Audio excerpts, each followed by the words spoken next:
The ruins of Valkyrie stood silent under a blood-red sky, their crumbling walls a testament to the ancient civilization that once thrived there. Marcus Walker adjusted his oxygen mask, the hiss of the filter breaking the eerie quiet. As a human archaeologist with a penchant for uncovering forgotten histories, he was used to danger. But something about these ruins made the hair on the back of his neck stand up. With his flashlight slicing through the darkness, Marcus stepped cautiously into the temple's main hall. The carvings on the walls seemed to shimmer faintly, as if the stones themselves were alive. He ran his fingers over the alien symbols, their meaning just out of reach despite years of study.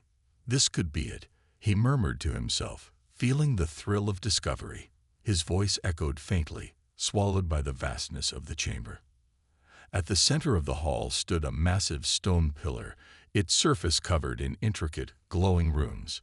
Marcus noticed a faint hum in the air, like a heartbeat buried deep within the stone. Curiosity drove him forward. As he approached, his foot brushed against something, a loose tile on the floor. Before he could react, the ground beneath him trembled, and the pillar began to split open, revealing a hidden doorway. Light poured out, blinding and warm. Marcus hesitated for only a moment. He'd come too far to turn back now. Steeling himself, he stepped through the doorway. Inside, the air was warm and fragrant, a stark contrast to the cold ruins outside. The chamber was smaller than he expected, but it was filled with lavish furnishings, golden tapestries, glowing crystals, and a throne carved from a single piece of shimmering stone. And there, sitting on the throne, was someone he hadn't expected. She was alien, unmistakably so, yet her presence was regal and commanding. Her silver skin caught the light, shimmering like liquid metal, and her violet eyes locked onto Marcus with a mixture of shock and suspicion. Her long, dark hair flowed like a cascade of shadows, framing a face that seemed both fierce and delicate. "Who are you?" she demanded, her voice sharp and filled with authority. Marcus raised his hands in a gesture of peace. "I didn't mean to intrude," he said, his voice steady but cautious. "I didn't know anyone was here." The alien woman stood, her movements graceful yet tense, like a predator deciding whether to attack. "You dare enter the royal sanctuary of Valkyrie uninvited." "Royal sanctuary?" Marcus blinked. "Wait, are you royalty?" Her eyes narrowed. "I am Princess Nizira of the Clivern Empire. And you, human, have some explaining to do." Before Marcus could respond, a low rumble shook the chamber. Dust rained from the ceiling, and Nizira's gaze darted to the doorway. "They'd found me," she whispered, her tone shifting from anger to fear. Marcus's heart raced. Whoever they were, they didn't sound friendly. And now, he was caught in the middle of something far bigger than himself. The chamber shook violently as the rumbling grew louder, sending cracks racing along the ancient walls. Marcus steadied himself against the throne, his heart pounding. Princess Nizira's fear was evident now, her sharp gaze darting between the doorway and the relics scattered around the room. "What's happening?" Marcus asked, his voice rising over the noise. Nizira ignored him, rushing to a console embedded in the wall. Her slender fingers danced over glowing symbols, and Marcus watched as a shimmering barrier began to flicker to life around the room. "They've tracked me," Nizira said, her voice tight with tension. "The Clivern hunters. They won't stop until I'm captured, or worse." Marcus's mind raced. He didn't know much about the Clivern Empire, but the name Hunters didn't sound promising. "Why are they after you?"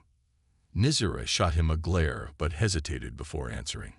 "Because I refuse to give in to their rebellion. My empire is fractured, and they see me as a threat to their plans. If they take me, the resistance dies with me." "And what about me?" Marcus asked, his tone laced with sarcasm. "Am I just collateral damage?" Nizira's expression softened, just slightly. "If they find you, they'll assume you're an ally. They don't take prisoners." Marcus swallowed hard, his pulse quickening. He was in way over his head. "All right," he said, stepping forward. What's the plan? Nizura raised an eyebrow. The plan? You're a human. What could you possibly do? Despite the insult, Marcus grinned. Humans are good at surviving impossible situations. You'd be surprised. Before Nizura could respond, a deafening crash echoed from the temple's main hall. The sound of metallic footsteps followed, growing louder with each passing second. They're here, Nizura whispered, her voice trembling. Marcus scanned the room, searching for anything that could help. His eyes landed on a small panel near the throne. It looked like some sort of control system. What does this do? He asked, pointing to it. Nizura glanced at the panel. It controls the temple's internal defenses, but they've been offline for centuries. Let me try, Marcus said, moving to the panel. Nizura hesitated, then nodded reluctantly. Fine, but hurry. Marcus studied the alien symbols, his mind working to piece together their meaning. He wasn't fluent in Cliveran, but his experience with ancient languages gave him a starting point. As he worked, Nizura retrieved a sleek weapon from a hidden compartment. The blade shimmered with a faint blue light, and she held it with practiced ease. Whatever you're doing, do it fast, she said, positioning herself near the entrance. The footsteps were closer now, accompanied by distorted voices barking commands. Marcus's fingers flew over the controls, and suddenly the room trembled again. But this time, it wasn't an attack. A low hum filled the air as glowing orbs emerged from the walls, circling the chamber. Nizura's eyes widened in surprise. You actually did it, she said, her tone a mix of disbelief and admiration. Like I said, Marcus replied, a small smirk on his face. Humans are full of surprises. But the victory was short-lived. The doorway began to glow as a figure stepped through, clad in dark armor and holding a weapon aimed directly at them. The real fight was just beginning. The armored figure stood in the doorway, its weapon humming ominously as it pointed at the pair. Marcus's heart skipped a beat, but Princess Nizura stepped forward, her glowing blade steady in her hand. Princess Nizura, the figure said, its voice distorted through a metallic filter. Surrender now, and your death will be swift. Resist, and you'll suffer. Nizura's jaw tightened, but her voice was calm and commanding. You dare threaten the rightful heir of the Cliveran Empire. You've overstepped, as always, Commander Rathos. Rathos chuckled darkly. The Empire is finished. Princess, your title means nothing now. Step aside, and I might let the human live. Marcus raised an eyebrow. Wow, thanks for the generous offer, he muttered under his breath. Nizura didn't flinch. Leave now, Rathos, or you'll regret stepping foot in this sanctuary. Before Rathos could reply, Marcus tapped her shoulder. Not to interrupt, but I don't think we can talk our way out of this. Nizura gave him a sharp look, but there was a flicker of agreement in her violet eyes. Fine. Then we fight. Rathos raised his weapon, and everything seemed to happen at once. A burst of energy shot toward them, but Nizura was already moving. Her blade slashed through the air, deflecting the blast and sending a shockwave across the room. Marcus dove for cover behind a pillar, his mind racing. He wasn't a warrior, but he couldn't just sit there while Nizura fought alone. His eyes darted around the chamber, searching for anything that could give them an edge. The glowing orbs he'd activated earlier caught his attention. They hovered near the ceiling, their faint hum growing louder as the fight intensified. Nizura, he shouted, drawing her attention for a split second. Those orbs, can they do anything offensive? Nizura parried another attack, her movements graceful yet powerful. They're part of the temple's defense system, she called back, but I don't know if they still work. Marcus nodded, already sprinting toward the control panel. As Rathos fired another shot, Marcus felt the heat of the blast graze his shoulder, but he kept moving. Reaching the panel, he frantically pressed the glowing symbols, trying to decipher their functions. His heart pounded as Rathos closed in on Nizura, their weapons clashing in a flurry of sparks. Come on, Marcus muttered, his fingers flying over the controls. Suddenly, the orbs began to glow brighter, their hum turning into a sharp, pulsating rhythm. A burst of energy shot from one of the orbs, striking Rathos's weapon and shattering it in his hand. The commander staggered back, his helmet snapping toward Marcus in fury. "You'll pay for that, human," Rathos roared. Nysera seized the opportunity, her blade slicing through Rathos's armor with precision. Sparks flew as he fell to one knee, his rage evident even through the metallic mask. Marcus stepped out from behind the panel, adrenaline surging through him. "Looks like the princess isn't as helpless as you thought," he said, his voice steady despite the chaos. Nysera glanced at him, her expression unreadable. "You're more resourceful than you look, human." The fight wasn't over, but for the first time, Marcus felt like he wasn't just a bystander in this war. Together, they might stand a chance. The chamber was a chaotic mess. The glow of Nysera's blade, the crackle of energy blasts, and the distant sound of Rathos's grunts filled the air as Marcus and the princess fought side by side. Rathos staggered back, his once imposing armor now cracked and smoking. He was not out yet, but his fury was clear. Marcus, heart pounding, took a quick glance at Nysera. Her movements were fluid, graceful, but there was something more, an underlying desperation in her eyes. She wasn't just defending herself. She was fighting for survival, for her empire, and for her people. "Nysera," Marcus called over the clashing sounds of battle. "We need to get out of here. We can't win this fight if we stay here." Nysera gave him a brief, sharp glance. "I'm not leaving without finishing this." But even as she said it, she took a step back, her eyes scanning the room. "We don't have time for this," Marcus replied, his pulse racing. "There's a hidden passageway back there." He pointed to a far wall where a barely visible outline of a door stood. "I can get it open, but we need a distraction." Nysera didn't need to be told twice. She spun, her blade flashing, and with a precise strike, sent Rathos stumbling backward, giving Marcus a brief window of time. Taking advantage of the moment, Marcus sprinted toward the wall. His fingers brushed against the stone surface, feeling for any switch or mechanism that might trigger the secret door. The distant hum of approaching Clivern soldiers grew louder. Time was running out. "Move!" Nysera's voice broke through his concentration, and Marcus could hear the force of her footfalls as she attacked Rathos again. He could tell she was tiring, but she wasn't about to give up. The stone wall was cold under his fingertips, but Marcus's experience with ancient ruins gave him an edge. He ran his fingers along the smooth surface, then tapped a series of symbols he had memorized from earlier on the panel. A soft click sounded, followed by a low rumble as the hidden door slowly began to open. "Got it," Marcus shouted, turning to Nysera. But just as the door creaked open, Rathos lunged forward, his glowing fist aimed directly at Nysera.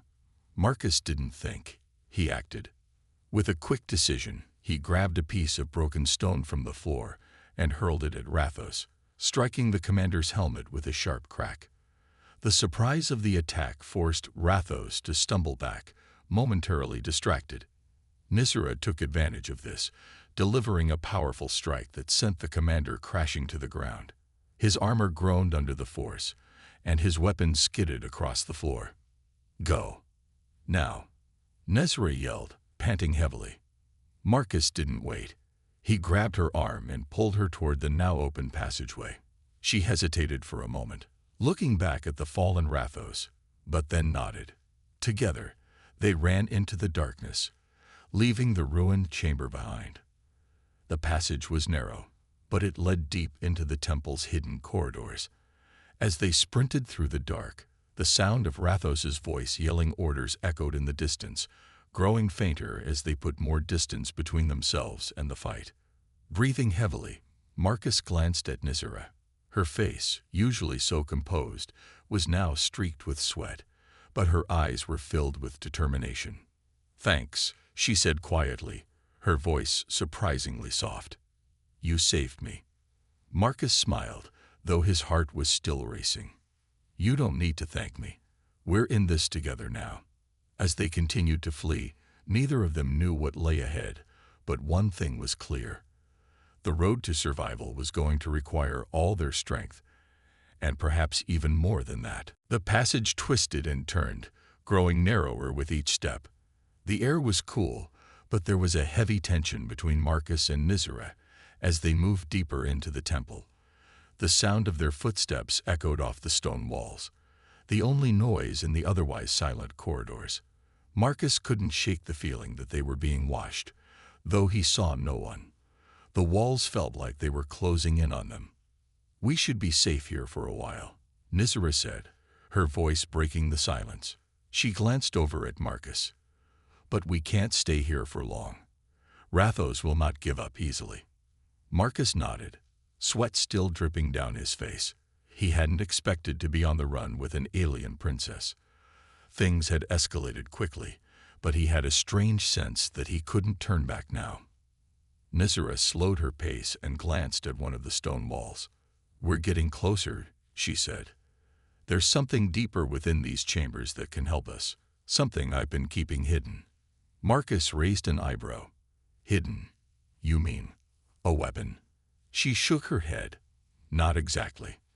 The Clivern Empire's true power lies in an ancient relic that's been passed down through my family. Only the heir has access to it, and I haven't been able to activate it until now." "Why now?" Marcus asked, feeling a sense of urgency. "Because it requires the touch of someone worthy. Someone who hasn't been corrupted by power," Nizera explained. She looked at him, her eyes flickering with uncertainty. "I always thought it was a myth. But if we can reach it, it could help me reclaim my throne." "Reclaim your throne?" Marcus repeated, his thoughts racing. "What exactly does this relic do?" Nizera glanced around cautiously, ensuring no one was listening. "It's not a weapon, at least not in the way you think. It's a source of energy, a link to the Clivern people's very life force. It can restore my empire or destroy it, depending on how it's used." "Sounds like a big deal," Marcus said, his voice serious. "It is," she said, her voice quiet. "That's why it's been hidden away. If Rathos or anyone else gets their hands on it, the balance of power will shift, and my people will suffer." Marcus was quiet for a moment, his mind working through everything he'd learned so far. Nizera was more than just a princess. She was the key to something much larger than either of them could have imagined.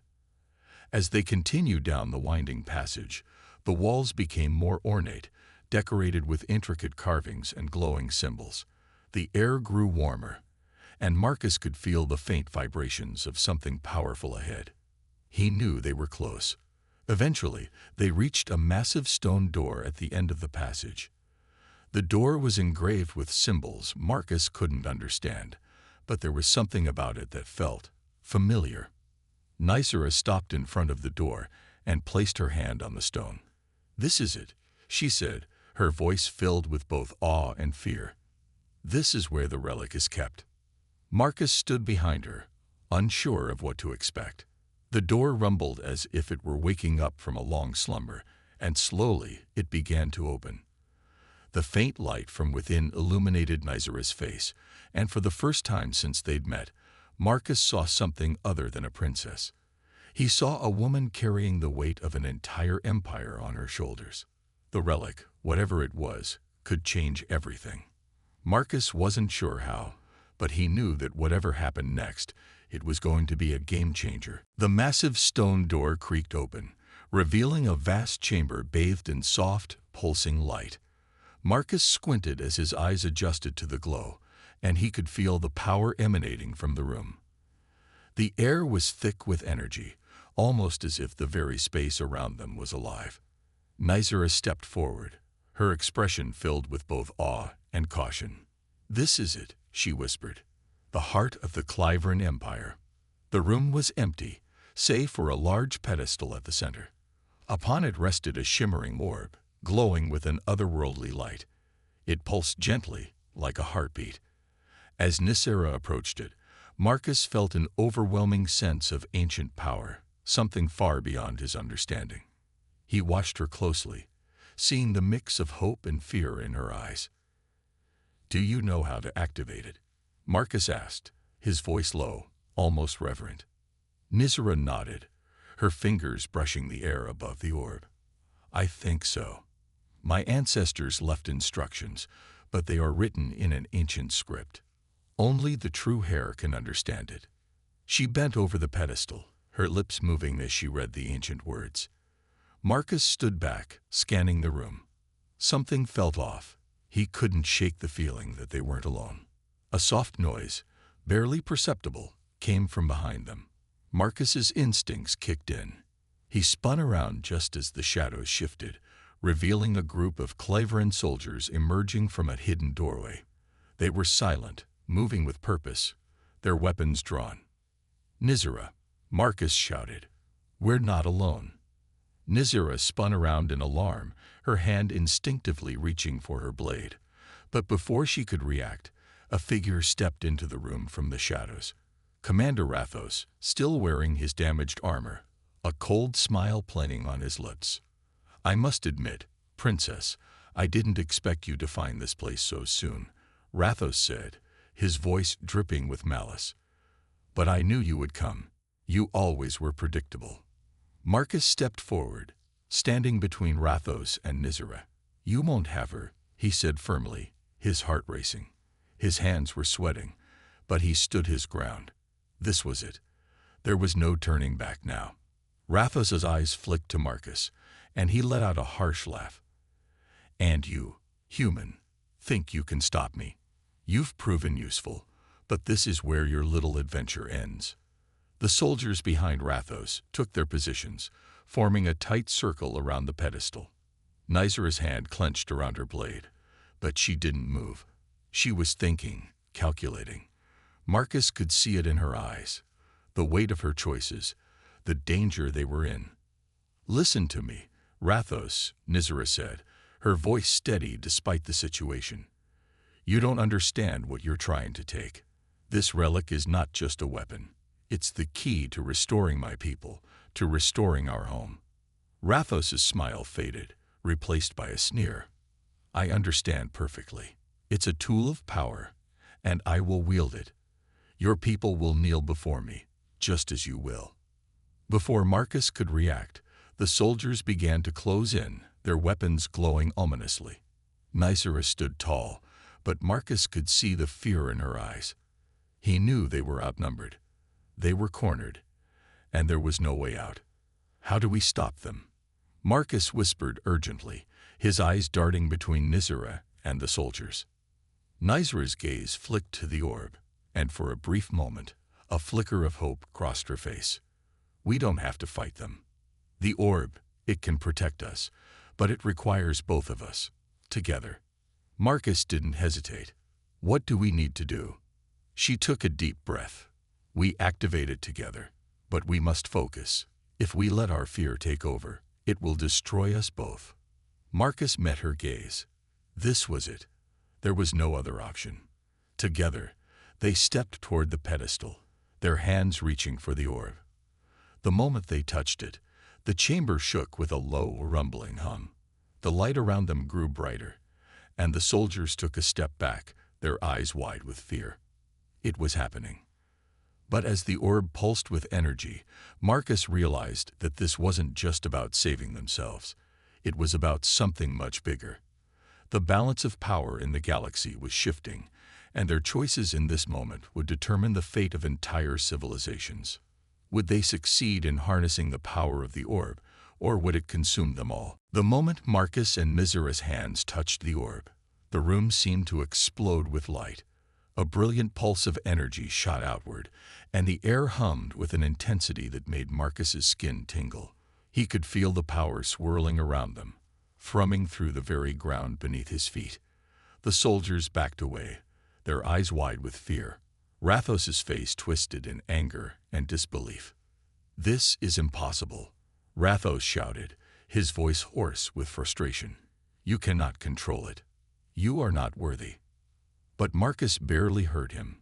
All he could focus on was Nizara, her hand pressed against the orb, her eyes closed in concentration. She seemed to be absorbing its energy, her body glowing faintly as the power surged through her. Marcus felt it too, but in a different way. The energy didn't just flow through him, it connected him to Nizira. He felt her emotions, her fears, and her hopes, all of them blending with his own. It was as if their very souls were bound together, linked by the force of the relic. "We're in this together," Marcus realized. "We have to trust each other." Nizira's eyes fluttered open, locking onto Marcus with a mixture of resolve and uncertainty.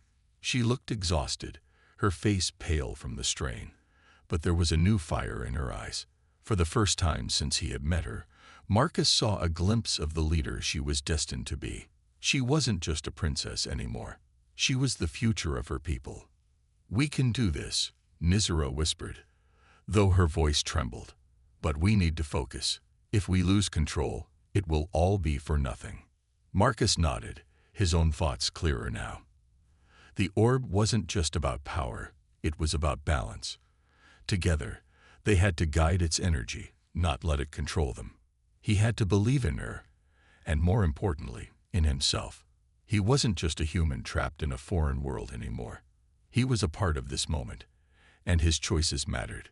The orb pulsed once more, and this time, the energy felt different, stronger, more focused. The soldiers around them hesitated, unsure of what was happening, their weapons lowered, but their eyes still fixed on the relic.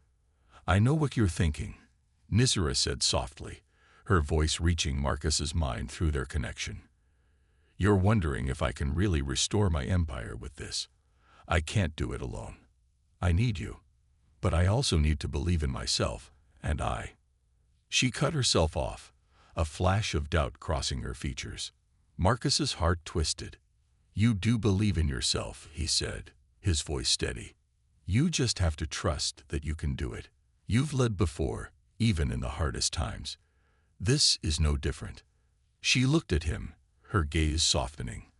For the first time, Marcus saw the princess as a woman, not just as a ruler, but as someone struggling, someone trying to find her way in a world that had tested her in unimaginable ways. "Thank you," she whispered, and he could feel the sincerity in her words. It wasn't just gratitude. It was the start of something deeper between them. With newfound strength, Nizira closed her eyes again, her hand tightening around the orb. Marcus felt the connection deepen, their minds blending as they both focused on the relic's energy. The power surged once more, but now it was calm, controlled. The energy began to spread out, encircling the entire room. The soldiers seemed frozen, paralyzed by the force. Rathos, however, was not so easily cowed. "You think you can control it, princess?" he sneered. "You are nothing without me. I will." But Nizira raised her free hand, and the energy from the orb flared, silencing Rathos instantly. He stumbled back, falling to one knee, his face twisted in both fear and fury. "Enough," Nizira said, her voice echoing with power. "It's over, Rathos. Leave now, or I will make you leave." The room was filled with an overwhelming stillness. Marcus could feel the tension, the weight of their decision, but now there was no turning back. Nizira had taken control, not just of the orb, but of her destiny. The soldiers, realizing their defeat, lowered their weapons. Rathos glared at Nizira one last time, but there was no fight left in him. With a final defiant look, he signaled his retreat, and the remaining soldiers followed, their eyes still locked on the powerful relic. As they disappeared into the shadows, Marcus and Nizira stood in silence, their hands still connected to the orb. The weight of the moment pressed in on them, but for the first time, Marcus felt a sense of peace. They had done it, together. But even as the room calmed, Marcus knew the journey wasn't over. This was only the beginning. The true challenge had yet to come. As the light from the orb dimmed, Nizira turned to him, her eyes filled with gratitude and something deeper. "Thank you, Marcus," she said, her voice barely above a whisper. "I couldn't have done it without you." Marcus smiled. "I think we're just getting started." The room had fallen eerily quiet. The glow of the orb dimmed to a soft pulse, and Marcus could feel the lingering tension in the air. They had just survived a deadly confrontation, but the danger wasn't over yet. Rathos and his soldiers might have retreated, but there were more enemies out there, and they were only getting closer. Nicera stood tall, her hand still hovering near the orb. The faint light from it reflected in her eyes, showing the strength she had gained from the relic's power. But Marcus could see the toll it had taken on her. She was exhausted, drained, yet resolute. This was her moment, and she wasn't going to let it slip away. "We don't have much time," she said, her voice steady but low. "Rathos won't give up that easily. He'll come back with more soldiers, and this time they won't be so easy to stop." Marcus glanced around the chamber, his mind racing. The temple was vast, filled with corridors and hidden passages, but now it felt like a trap. The walls, once ancient and majestic, now seemed like a cage closing in on them. He couldn't shake the feeling that there was no escape unless they fought their way out. "We need to make a stand," Marcus said, his voice firm. "But we can't just sit here and wait. We need to go on the offensive." Nicera met his gaze, and for a moment she seemed to consider his words. She nodded slowly. "You're right. We can't wait for them to come to us." She took a deep breath and turned to the pedestal, placing both hands on the orb. The room around them began to hum again, the energy building to a crescendo. Marcus felt it, too, the air thick with the power of the relic, its energy crackling like a storm about to break. "This will give us the strength we need," Nicera said, her voice a little softer. "But it will also draw them here faster. Are you ready for this?" Marcus didn't hesitate. "I'm ready. We don't have a choice." As the energy from the orb surged outward, a new force field began to take shape, shimmering and glowing like a protective barrier. Marcus could see the shimmering light encircle the entire chamber, sealing them in and leaving no way for the enemy to breach. For a moment, everything felt peaceful, almost surreal. But Marcus knew that calm wouldn't last. They were trapped in the heart of the temple, and their enemies were on the way. "We need to fortify this place," Marcus said, scanning the room for anything useful. "Do you have any more weapons?" Nicera nodded. "Yes, but not many. The Cliveran Royal Armory is nearby, but we'll have to fight our way there." The hum of the energy intensified, and the glow from the orb cast long shadows across the room. They were ready, but Marcus knew it was going to be a tough fight. He had no idea what Rathos had planned next, but one thing was clear: he wasn't going to give up easily. He would be back, and he would bring everything he had. "I'll stay by your side," Marcus said, stepping toward Nicera. "We fight together. For your people. For your empire." Nicera's eyes softened, and for a brief moment, Marcus could see the weight of the entire galaxy on her shoulders. But then, a determined look crossed her face. She wasn't just fighting for herself anymore. She was fighting for everything she had ever known. Together, they prepared for what was coming next. The walls might be closing in, but they weren't going to let that stop them. They were ready to take the fight to Rathos, and they wouldn't stop until they had won. The sound of approaching footsteps echoed through the temple's corridors, and the air crackled with anticipation. This was it, the final stand. The footsteps echoed through the narrow corridors, growing louder with each passing second. Marcus's heart raced as he stood beside Nicera, ready for what was about to come. The energy from the orb hummed around them, still pulsing with power, but there was no mistaking the tension in the air. They had prepared as much as they could, but now the final test was about to begin. Nicera turned to him, her face hard with resolve. "Rathos will come for us," she said, her voice low and steady. "But even with the relic's power, we can't keep fighting forever. We need to make a choice, Marcus. A choice that could change everything." Marcus frowned, unsure of what she meant. "What do you mean?" She hesitated for a moment, her gaze lingering on the orb. "The power of the relic is immense. But it's not just about fighting Rathos. It's about reclaiming my empire. If I use the full extent of its power, I can restore my people and take back the throne. But it comes at a price. Marcus's brow furrowed. What price? Nisera turned to him, her eyes serious. If I use the orb to restore the empire, it will require a sacrifice, a heavy one. The relic will take everything from me. My strength, my future, my very life force. I will become a vessel for its power, unable to lead, unable to be the person I am now. I would be a ruler, yes, but at the cost of myself. My people would have the empire they want, but I would be lost to them. Marcus felt a knot tighten in his stomach. He had seen Nisera's strength, her passion, her leadership. To lose her like that, it was more than he could bear. So, you would sacrifice yourself for them? He asked quietly, his voice tinged with disbelief. Nisera nodded, her expression hardening with the weight of her decision. It's the only way to secure my people's future. If Rathos takes the throne, it will be the end of everything. But if I use the relic, I can bring balance back to the Clivern Empire. I will save them all, even if I lose myself in the process. Marcus stepped closer to her, his heart aching for her. But what about us? What about you and me? We've come this far together.